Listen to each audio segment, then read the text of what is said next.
नमस्कार प्रेक्षकांनो. ठरलं तर मग ह्या मालिकेच्या 13 ऑक्टोबरच्या प्रोमोमध्ये आपण असं पाहणार आहोत, अर्जुन आता श्रद्धा टेलरमध्ये जातो.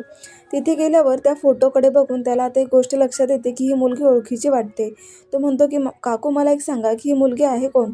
तेव्हा त्या सांगतात की ही आमचीच मुलगी आहे, 20-22 वर्षांअगोदर हरवलेली.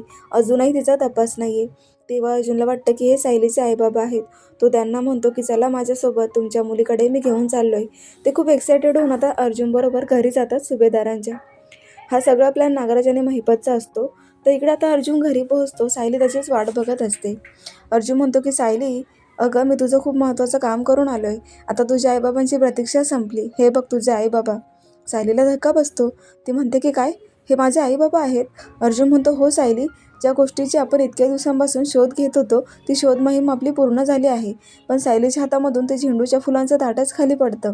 तेव्हा आता ती बाई आणि माणूस दोघंही सायलीकडे बघू लागतात. पण इकडे मात्र प्रियाला माहीत असते की हे तर माझे आईवडील आहेत. प्रेक्षकांना खूप मोठा गोंधळ झालाय. अर्जुनने आता प्रियाच्याच आईबाबांना सायलीचे आईबाबा म्हटलंय. तेव्हा त्या गोष्टींचा उलगडा कसा होणार हे आपण पाहणारच आहोत. पण 13 ते 15 ऑक्टोबरमध्ये खूप जबरदस्त ट्विस्ट आलाय. मिस करू नका. पाहत राहा. ठरलं तर मग. अशाच डेली प्रोमोसाठी चॅनलला सबस्क्राईब करा. धन्यवाद.